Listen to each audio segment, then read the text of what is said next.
நண்பர்களே, தேசிய அளவில் வந்துட்டு ஒரு பிரச்சனை போய்கிட்டு இருக்கு. அது என்ன அப்படின்னா, டெல்லி ஜந்தர் மந்திரில் வந்துட்டு மிகப்பெரிய ஒரு மாணவர் அமைப்பும் காங்கிரஸ் பின்னின்று நடத்தி கொண்டிருக்கிற ஒரு மிகப்பெரிய போராட்டம். அது என்ன போராட்டம் அப்படின்னா, நீட் எக்ஸாம் வந்துட்டு பொது தேர்வாக இருக்கக்கூடாது. அந்தந்த மாநிலத்தில் வந்துட்டு அந்த கல்விக் கொள்கை வந்துட்டு எப்படி இருக்கோ அதுக்கேற்றபடி நடத்துக்கலாம். அதாவது மருத்துவத்துறைக்கு பொது தேர்வு தேவையில்லை, நீட் எக்ஸாம் தேவையில்லை அப்படின்னு யார் சொல்கிறா? காங்கிரஸ் கவர்மெண்ட்டு சொல்லுது. ஓகே, இதோட சின்ன ஒரு சில பகுதி இப்போ உள்ள ஜென்சி கிட்டு, அப்புறம் இந்த 18-19 வயசு இப்போ தயாராகிட்டு இருக்காங்க இல்லையா நீட் எக்ஸாம், இவங்களுக்குலாம் நிறைய விஷயம் ஒன்று தெரியாது. ஏன் அப்படின்னா 2010 வந்துட்டு மருத்துவ கவுன்சில் வந்துட்டு ஒரு வித வந்துட்டு பரிந்துரைக்கிறாங்க அப்போ உள்ள கவர்மெண்ட்டுக்கு. எந்த கவர்மெண்ட்டுக்கு? காங்கிரஸ் கவர்மெண்ட்டு. அதாவது இப்போ போய் போராடிக்கிட்டு இருக்காங்கல்ல, இந்த காங்கிரஸ் கவர்மெண்ட்டுக்கு பரிந்துரை பண்ணுறாங்க. காங்கிரஸ் கவர்மெண்ட்டுக்கு பரிந்துரை பண்ணதில்ல, அதை அக்னாலேஜ் பண்ணுறாங்க அந்த கவர்மெண்ட்டு. ஓகே, இதை நம்ம செயல்படுத்தலாம் அப்படின்னு அக்னாலேஜ் பண்ணுறாங்க. அது மட்டும் இல்லை, இப்போ நம்ம டிஎம்கே இருக்காங்க இல்லையா, இந்த நீட்டை கூட ஒழிச்சிருவேன், நீட்டை ஒழிக்கிற ரகசியம் எங்கிட்ட இருக்குது அப்படின்ற வாக்குறுதியெல்லாம் கொடுத்தாங்க இல்லையா. அப்போ இவங்க தான் நிறைய எம்பி பதவி அப்போ இருந்துச்சு. அதனால வந்துட்டு அப்போ அதை அக்னாலேஜ் பண்ணாங்க டிஎம்கே.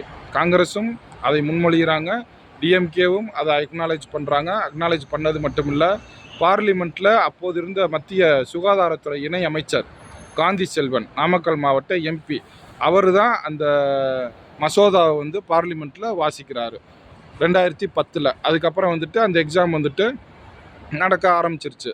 அதுக்கப்புறம் கவர்மெண்ட் மாறுது, பிஜேபி கவர்மெண்ட்டு வராங்க. பிஜேபி கவர்மெண்ட் வந்த பிறகு என்ன ஆகுது அப்படின்னா, அந்த பொது தேர்வை கொஞ்சம் விரிவுபடுத்துகிறாங்க. அதாவது எம்பிபிஎஸ் மட்டும் இல்லை, பிடிஎஸ், பிஎஸ்எம்எஸ் இது போன்ற அனைத்து மருத்துவ துறைக்கும் ஒரு பொது தேர்வு இருப்பது சால சிறந்தது அப்படின்ற ஒரு விஷயத்தை கொண்டு வராங்க. ஆனால் இதனால் பாதிக்கப்பட்ட நிறைய தனியார் கல்லூரிகள், அதாவது டொனேஷன் பெரிய லெவலில் வாங்கிக்கிட்டு சீட்டு கொடுக்குற இந்த தனியார் அமைப்புகள் இதை கொடி பிடிக்கிறாங்க, இதை தடை செய்யணும் அப்படின்ட்டு. அந்த நேரத்தில் எதிர்கட்சியாக மாறிட்டாங்க யார்? காங்கிரஸ்.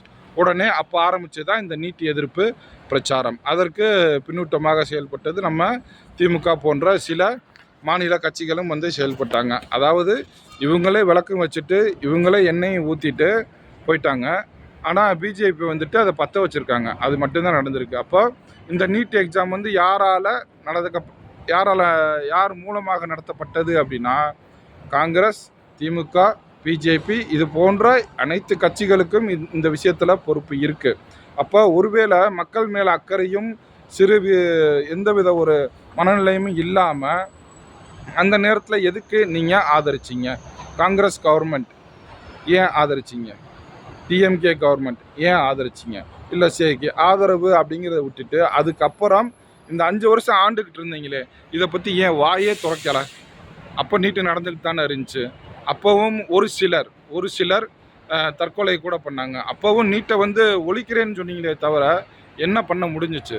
அத்தனை எம்எல்ஏக்களை வச்சுக்கிட்டு, அத்தனை எம்பிக்களை வச்சுக்கிட்டு உங்களால் என்ன பண்ண முடிஞ்சிச்சு? அப்போ எதுவுமே பண்ண முடியாது அப்படிங்கிறது இங்கே உள்ள எல்லா கட்சிகளுக்கும் தெரியும். ஒரு விஷயத்தை புரிஞ்சுக்கோங்க, இப்போ நீட் எக்ஸாம் அப்படிங்கிறது என்னை பொறுத்த வரைக்கும் சரி தவறு அப்படிங்கிறத தவிர அது ஒரு தகுதி தேர்வு. இப்போ 5வது ஒரு 5th ஸ்டாண்டர்டுக்கு ஒரு ஸ்கூலில் போய் சேர்க்க போகிறோம் அப்படின்னா, அந்த ஸ்கூலில் ஒரு என்ட்ரன்ஸ் எக்ஸாம் வைக்கிறாங்க. அது தவறுன்னு எப்படி சொல்ல முடியும்? அது எப்படி எந்த மாடலில் வேணாலும் இருக்கட்டும். அப்போது இப்போ நமக்கு தேவை என்ன? இந்த நீட் எக்ஸாமுக்கு மாணவர்களை தயார்படுத்துறது. ஒருவேளை இந்த நீட் எக்ஸாம் நடத்துறதுல சில முரண்பாடுகள் இருக்கலாம். ஆனால் நீட் எக்ஸாமே வேணாம் அப்படின்னு சொல்கிறது ஒரு மிகப்பெரிய அரசியல். இதை எல்லாரும் புரிஞ்சுக்கோங்க. நீட் எக்ஸாமு அதற்கான வழிமுறைகளை பின்பற்றி அதை படித்து அதை பாஸ் பண்ணுறதுக்கு நம்ம எல்லாரும் முயற்சிக்கணுமே தவிர, நம்ம குழந்தைகளை அப்படி தான் எப்படி நம்ம கைட் பண்ணணுமே தவிர, இது இந்த கவர்மெண்ட்டு இம்ப்ளிமெண்ட் பண்ணாங்க, இந்த கவர்மெண்ட் செஞ்சாங்க அப்படிங்கிற பாலிடிக்ஸ் தேவையில்லாதது. ஏன்னா அவங்களை பொறுத்த வரைக்கும் பாலிடிக்ஸ், இந்த நீட் எக்ஸாமுக்கு பொறுப்பு காங்கிரஸ், டிஎம்கே மற்றும் பிஜேபி எல்லாருக்குமே பொறுப்புண்டு. அவங்க அரசியல் பண்ணிக்கிட்டே தான் இருப்பாங்க. நம்ம என்ன பண்ணணும்? நம்மளுடைய குழந்தைங்களுக்கு நீட் எக்ஸாம் ப்ரிப்பரேஷன் எப்படி கொண்டு வரணும், இல்லை எப்படி கொடுக்கணும் அப்படிங்கிற ஒரு விஷயத்தில் கான்சன்ட்ரேட் பண்ணணுமே தவிர தேவையில்லாத எந்த ஒரு அரசியல் சாயத்துக்குள்ளேயும் நம்ம போயிடக்கூடாது. மாணவர்கள் இதை புரிஞ்சுக்கோங்க. இது நடப்பது முழுக்க அரசியல். அது என்ன அரசியல் அப்படின்னா, இப்போ சமீபத்தில் 15 வருடமாக பிஜேபியை அசைக்கக்கூட முடியலை. ஏதாவது ஒரு விஷயம் கிடச்சிடாதா? மிகப்பெரிய போராட்டம் நம்ம கிளப்பி அதை பிரச்சனையை ஆக்கிடுவோம், மக்களுடைய அனுதாபத்தை தேடிடுவோம் அப்படின்னு நினச்சிக்கிட்டு இருக்காங்க. அந்த ஒரு ரீசனுக்காக தான் இப்போ டெல்லியில் நடந்துக்கிட்டு இருக்குது. இந்த அரசியலை புரிஞ்சுக்கணும். ஏன்னா நம்ம எப்போ அரசியலை புரிஞ்சுக்கிட்டு நம்ம தேர்தலையோ மற்ற விஷயங்களையோ சந்தித்தோம் அப்படின்னா தான் மிகப்பெரிய ஒரு பயத்தை வந்து எல்லா அதிகார வர்க்கத்திற்கும் ஏற்படுத்த முடியும்.